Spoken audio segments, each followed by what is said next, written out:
안녕하십니까. 회계기준원입니다. 이번 유학 강의에서는 K-IFRS 제1109호 금융상품에 대해 알아보겠습니다. 이번 유학 강의는 심화과정으로서 새로운 금융상품 기준서의 내용 중 간편법을 적용한 손상을 중심으로 알아보도록 하겠습니다. 제1109호 금융상품에서 말하는 손상은 흔히 기대신용 손실이라고 합니다. 새로운 손상 규정의 목적은 무엇일까요? 손상 사건이 발생하기 전에 미리 손상을 인식한다는 것에 가장 큰 목적이 있습니다. 새로운 손상 모형은 상각후 원가로 측정하는 모든 채무상품에 적용되며 여기에는 흔히 알고 있는 매출채권, 리스채권, 강개사 대여금 등이 포함됩니다. 새로운 손상 모형에서는 기존 K-IFRS 1039호보다 손상을 조기에 인식하기 때문에 손실 충당금의 크기에 영향을 주어 기업의 경영성과 상여금 지급 등 여러 방면에 영향을 미칠 것으로 예상됩니다. 제1109호의 새로운 손상 규정에서는 손상 사건이 발생해야 하면 손상을 인식한다는 원칙이 더 이상 적용되지 않음을 유념하시기 바랍니다. 다음은 1109호에서 제시하는 손상 모형을 개괄적으로 알아보도록 하겠습니다. 1109호에서 제시하는 손상 모형은 일반 모형과 간편법, 크게 두 가지로 나눌 수 있습니다. 일반 모형은 신용위험의 유의적 증가 여부, 손상 발생 여부에 따라 3단계로 구분됩니다.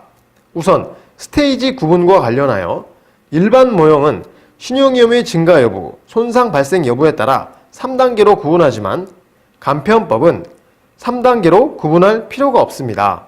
기대신용손실 계산에 있어서는 일반 모형의 경우 신용위험의 증가 여부, 손상 발생 여부에 따라 12개월 기대시효 손실과 전체기간 기대시효 손실로 구분하는 반면 간편법을 적용할 때에는 전체기간 기대시효 손실만 있습니다.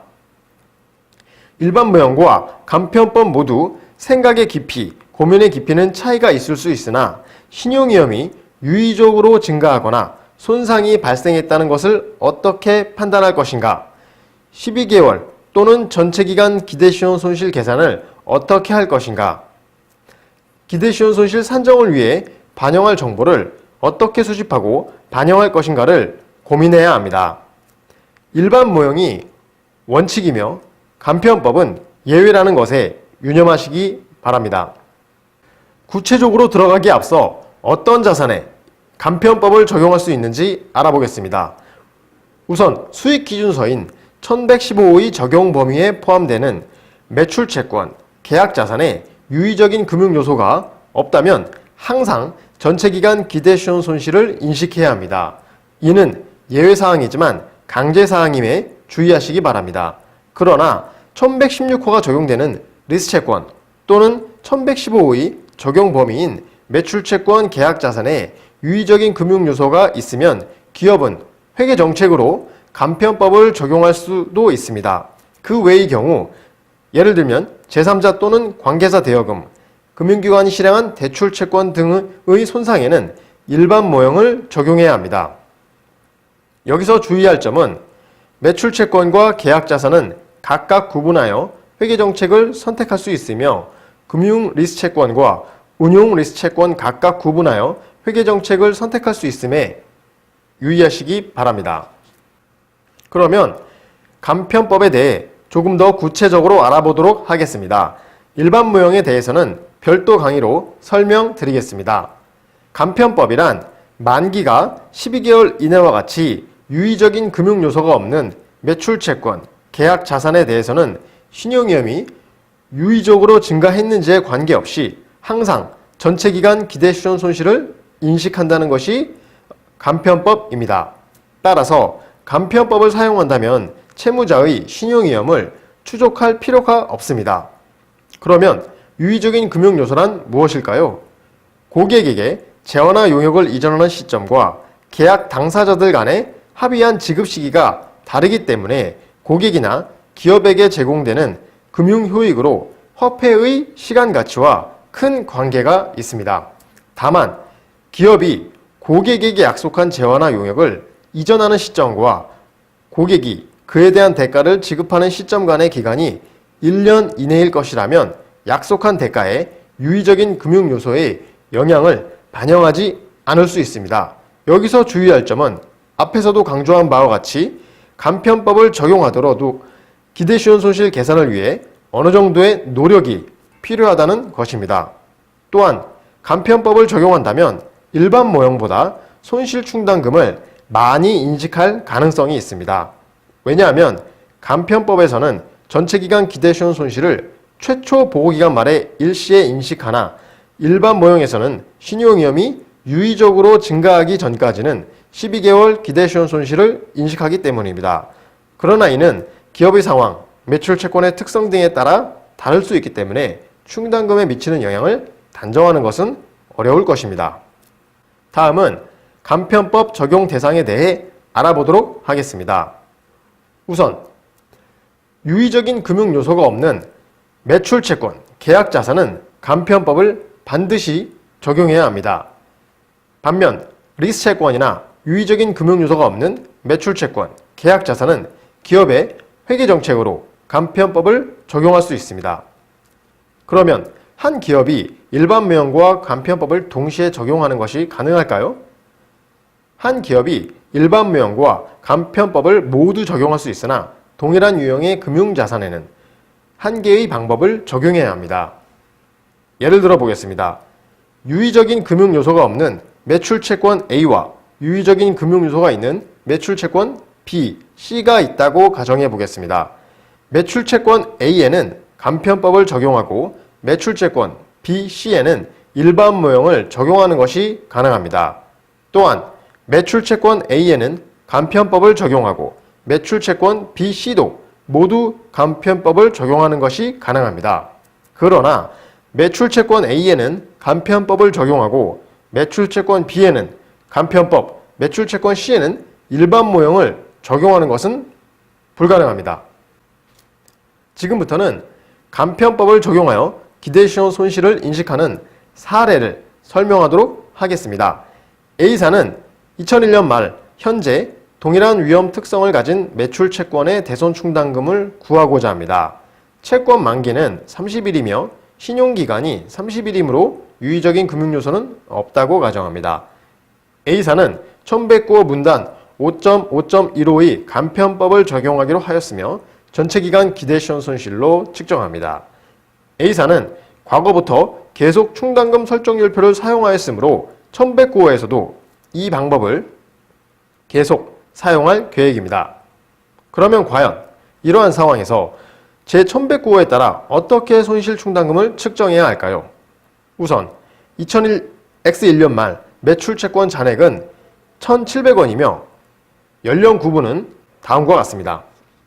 가장 먼저 해야 할 절차는 금융자산을 동일한 위험 특성별로 그룹핑하는 것입니다. 주어진 사실관계에서 A사의 매출 채권은 동일한 위험 특성을 가졌다고 하였으므로 매출 채권을 더 세분화할 필요는 없습니다. 두 번째는 과거의 채무 불이행률을 계산하는 것입니다. 이는 기업이 가지고 있는 과거의 신용손실 정보를 통해 계산하며 매출 채권은 통상 30일 내에 모두 회수가 되므로 대상 기간이 2000X0년 1월부터 12월 1년이라면 과거의 손실률 계산을 위한 충분한 정보를 확보한다고 판단하였습니다. 마지막으로 세 번째는 미래적만 정보를 반영하는 것입니다. A사는 매출 채권의 신용손실이 실업률과 깊은 관계가 있다고 보았습니다.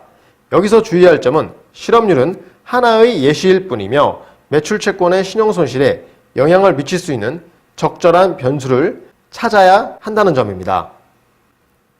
앞에서 매출 채권을 동일한 위험 특성별로 그룹핑할 필요는 없다고 하였습니다. 이번 슬라이드부터는 과거의 채무 불이행률 계산에 대해 알아보겠습니다. 여기서 파악해야 할 것은 과거에는 얼마의 기관 경과 후 채권이 회수되었는지 또는 미회수되었는지를 판단해야 합니다. A사의 과거 데이터에 따르면 2000X0년 1월 1일부터 2000X0년 12월 31일까지 1년 동안 2만 원의 외상 매출이 발생하였으며 그 기간 동안 현금 거래는 없었습니다. 각각의 계산서 발행 후 경과일수 기준으로 매출채권 미회수율을 분석한 표는 다음과 같습니다. 여기서 주의할 점은 360일 초과 행의 500원은 사실상 채무 불이행된 미회수 금액을 의미합니다. 미회수 금액 500원은 총 채권 잔액 2만원에서 누적 회수 금액인 19,500원을 차감한 금액입니다. 과거의 경험에 따르면 미회수 금액은 500원이므로 각 구간별로 채무 불이행률을 계산할 수 있습니다. 만기 이내에서는 채무 불이행률이 2.5%인 반면 180일에서 360일 구간에서는 18.5%로 증가하고 360일 초과에서는 100%가 됩니다. 채무 불이행률은 A사가 구분한 각각의 구간별로 기초 미회수 잔액 대비 손실 금액이 차지하는 비율로 계산합니다. 만기 이내는 정상 채권에 속했으나 1년 동안 2만원 중 500원이 대손 처리되었으므로 만기 이내 채권의 전이율은 2.5%이며 구간이 늘어날수록 전이율이 증가합니다.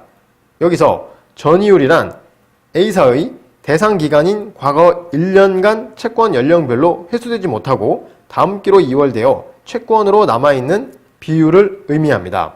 그러나 A사 매출채권의 손상 계산은 여기서 끝난 것이 아니며 지금까지는 단지 A사 과거의 손실률만 계산한 것입니다. 여기에 미래전망 정보를 반영해야 한다는 점에 주의하시기 바랍니다. A사는 매출채권의 신용손실이 실업률과 깊은 관계가 있다고 보았습니다. 통계청에서는 실업률이 현재의 5%에서 2000X2년에는 6%로 상승할 것으로 예상하였습니다. A사의 과거 경험에 따르면 실업률이 1% 상승할 때 과거 경험상 채무 불이행률은 10% 상승하였고 A사는 이렇게 산정한 근거를 내부, 외부 보고 목적을 위해 객관적으로 제시할 수 있습니다. 따라서 A사는 실업률 증가로 인해 손실 금액이 500원에서 10% 상승한 550원이 될 것으로 합리적으로 예측할 수 있습니다. 이렇게 실업률과 같은 변수의 변동을 이용하여 채무불이행 예상 금액에 미래전망 정보를 반영하는 것이 1109호 기대시효 손실의 핵심입니다. 따라서 만기 이내 0에서 30일 구간의 채무불이행률이 종전 2.5%에서 2.75%로 증가하였고 각 구간별로 채무불이행률이 소폭 상승하였음을 알 수 있습니다. 마지막으로 3단계는 미래전망 정보를 반영한 손실률로 기대시효 손실을 계산하는 것입니다. 이렇게 계산한 결과 산출한 손상금액은 199원이 됩니다. 이상으로 K-IFRS 1109호 금융상품의 손상 중 간편법 등에 대한 요약 강의를 마치겠습니다. 감사합니다.